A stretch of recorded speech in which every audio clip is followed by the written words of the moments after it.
We open in what appears to be some kind of Eastern European village, which totally supports the title of this episode because really, what says showbiz more than poor people in some soon-to-be former Soviet republic? A fight ensues, during which, among other things, Snake Eyes defeats a Cobra truck with a javelin. Everybody looks a bit off-model and speaks with the wrong voices, and I realize we're supposed to wonder why that is, but at this point I just sort of assume the animators messed up because, listen, this is not my first Sunbow rodeo, okay? But no, it turns out this is all fake. I mean, apart from being a cartoon, it's a fake scene. Double fake. Starring what appears to be Patrick Stewart as Cobra Commander.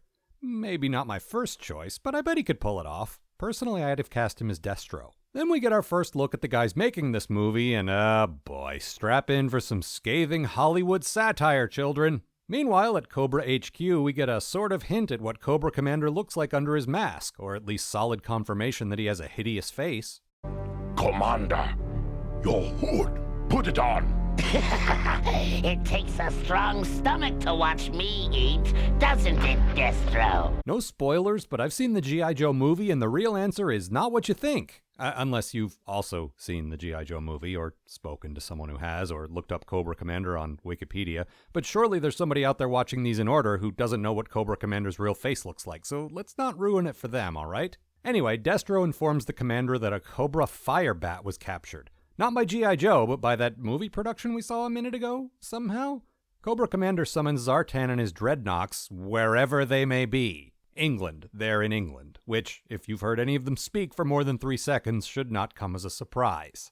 Ooh, and they're robbing a vault and stealing cloth bags of money.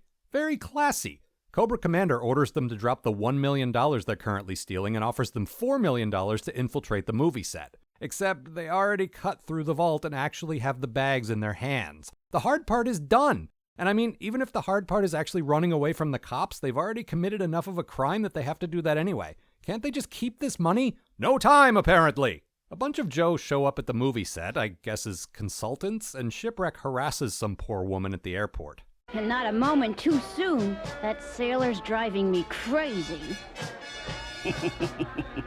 Not cool, man. Apparently Duke sent the oddballs on this mission, which would be a funny joke if we weren't looking at guys in, more or less standard military-looking uniforms. The ninja, maybe, or the American Indian, or the shirtless karate guy. Shipwreck pulls the old smoke shifter scam on the director, which results in him being given money and a car to acquire a thing that doesn't exist.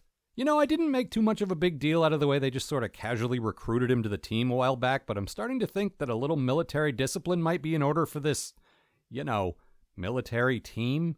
Zartan, pretending to be an actor playing Zartan, challenges a couple of Joes to race while 2 of the Dreadnoks wait to sabotage them in the desert. Somehow this all turned into a Roadrunner cartoon. Tailing Shipwreck, CoverGirl, wait, that's not Scarlet? Finds him getting into a bar fight, which is actually where they recruited him from in the first place, as I recall, speaking of Shipwreck's origin story. A lurking Dreadnok, evil genius that he is, calls the cops on him. On the set, Zartan and 2 Dreadnoks, how many of these guys are there? Sabotage the production. Mind you, their only mission here is to steal back Cobra's plane. None of this ridiculous activity is strictly necessary toward that end.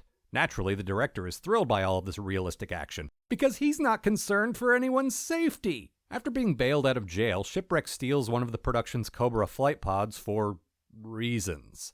Cobra Commander yells at Zartan and his infinite dreadnoks for further reasons. And those 2 guys out in the desert are actually stalked by a coyote. Guys, my Roadrunner reference a minute ago was just a dumb joke. You didn't have to take it literally. Beat it, you crazy coyote!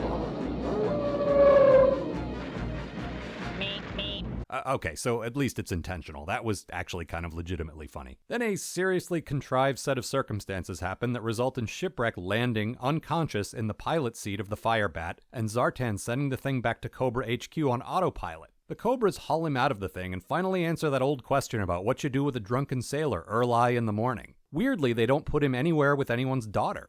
This is Cobra, after all, only now the arena of sport has been replaced by a cauldron of lava or lava acid that Shipwreck is supposed to dance over and not fall into, which admittedly is pretty classic villainy. Then the Joes call Cobra with an obviously real threat to torture one of the Dreadnoks, but Zartan works out that it's all fake because CoverGirl is a makeup expert. And it's not even the transparently sexist part of that bothers me, because there are plenty of fairly kick-ass women on this show. It's more that, one, retroactively that makes her codename incredibly stupid, and two, why exactly does the Army need a makeup expert? Cobra Commander returns to the movie set with an entire fleet of the valuable vehicle he was trying to recover in the first place, and they lose at least 3 of them in the ensuing battle, which doesn't seem entirely cost-effective. But Destro does tell him as much, so it's not bad writing so much as it is Cobra Commander being kind of a short-tempered, impulsive idiot, which is actually fairly in character.